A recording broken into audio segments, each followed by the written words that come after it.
They say that only the strong survive in this world, but the truth is far more nuanced than that. You need to be strong, yes, but at the same time, not too strong. If you are weak, you will be food. But if you are too powerful, you become the one who does the hunting. The trick is finding your place in the middle, where you can rely on others while also being capable of doing everything yourself. And this is exactly how it works in this world. Welcome to my channel, where today I have prepared for you the most popular HFY story called Humans Are Gods of War. And here's why. A little girl was standing on a wooden box, trying to reach a set of floating control panels above her head. She was small even for her age, so she needed the box to be able to reach up that high. Her brow was creased with concentration as she tried to reach the panel and push the red button on it. "Mara, what are you doing?" her mother asked from behind her. She was sorting through some supplies, seemingly unfazed by the fact that her daughter was playing around such dangerous machinery. "Don't you know better than to go near the control panels? What if you accidentally activated one of them?" Mara paused, then shrugged. "I just wanted to see what would happen. Besides, they aren't dangerous if you know how to operate them." She climbed down off the box and ran over to her mother to grab one of the vials of nutrient paste she was holding. Her mother sighed. It wasn't the first time Mara had gotten into the control room and messed with the machinery. That's why she had to lock it off with a force field when she left. Otherwise, Mara would have fried herself trying to activate something she didn't understand. Of course, she couldn't keep Mara locked up in their apartment all the time. The girl needed to be able to explore the outside world and learn about it. So all she could do was make sure she taught Mara how to be careful. But sometimes, those lessons weren't enough. "Are you hungry, Mama?" Mara asked, taking a spoonful of nutrient paste. It was yellow and tasted like cheese. "Yes, I could eat some more." "Then let's go get some," Mara said. She put her spoon down and dashed toward the door. "Wait, Mara," her mother called after her. "Don't run off like that. You could get hurt." But Mara was already gone. She burst through the door and entered the hallway, looking both ways before dashing out into the corridor.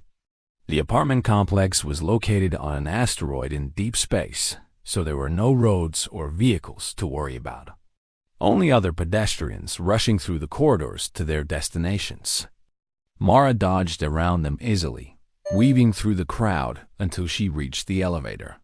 She stepped inside and pressed the button for the ground level, then pulled on the lever to call the next elevator. The ride down took a few seconds, but Mara was too impatient to wait. She tapped the ceiling impatiently. When the doors opened, she dashed out and continued running. She loved exploring the different parts of the asteroid. There were plenty of places she hadn't been to yet, and she was determined to find them all. She turned around the corner and bumped right into someone who had come around the corner at the same time she did. "Oh, I'm sorry," she said quickly, but the man just pushed past her and kept going without another word. Mara shook her head at him and continued on her way. She wondered where he was going in such a hurry.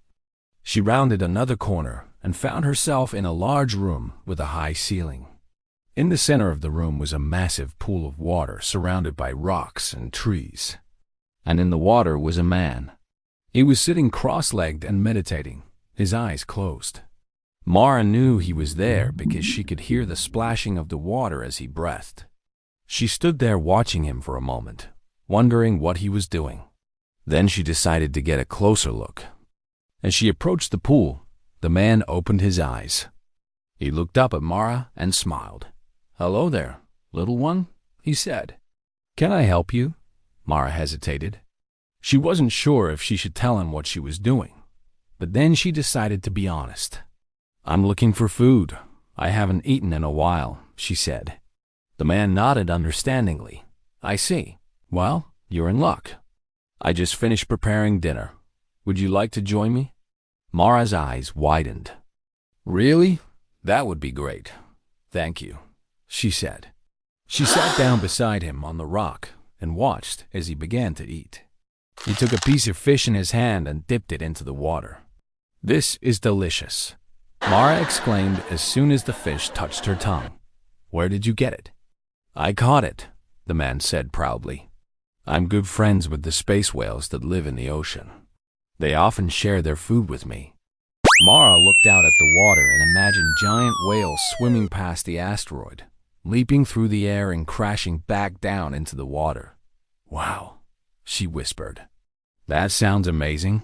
The man smiled. "It is amazing," he agreed. "But it can also be dangerous. Sometimes there are predators that attack the whales, but I protect them." Mara's eyes widened again. "You do?" "Of course," the man said with a wink. "I am a space marine, after all. It is our duty to protect the weak and innocent." He stood up and walked over to the edge of the pool, gazing out at the darkness beyond. "There are many dangers out there," he said softly.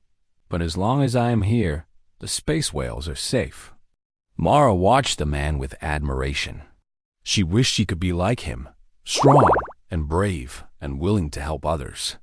As the night wore on, Mara learned more about the Space Marines and their mission to protect the galaxy from harm. She learned about their special abilities and their advanced technology, and she learned about their unwavering bravery in the face of danger. As the first rays of sunlight began to peek through the darkness, Mara knew it was time to go home. She thanked the man for everything and promised to visit again soon. She raced home, eager to tell her mother all about her new friend and everything she had learned. When she got home, her mother was waiting for her with a worried expression on her face. "Mara, where have you been?" "I've been looking everywhere for you," she said, relief flooding her features when she saw that her daughter was unharmed. "I'm sorry, Mama. I didn't mean to make you worry," Mara said. "I met a man who protects the space whales from harm. He's a space marine." Her mother's eyebrows shot up in surprise. "A space marine? Really? Do you know how dangerous they are? Even I, a simple farmer, know how powerful they are. They are the strongest and bravest warriors in the entire galaxy." "I know," Mara said with a grin. "He told me all about it." Her mother pulled her into a tight hug. "I'm so glad you're safe, Mara. Now, let's go get some breakfast." As they walked away, Mara couldn't help but smile. She had never felt so proud to be a human. They may not be the most powerful or the strongest, but they were the most courageous and kind-hearted. And that was something that no other race in the galaxy could ever take away from them.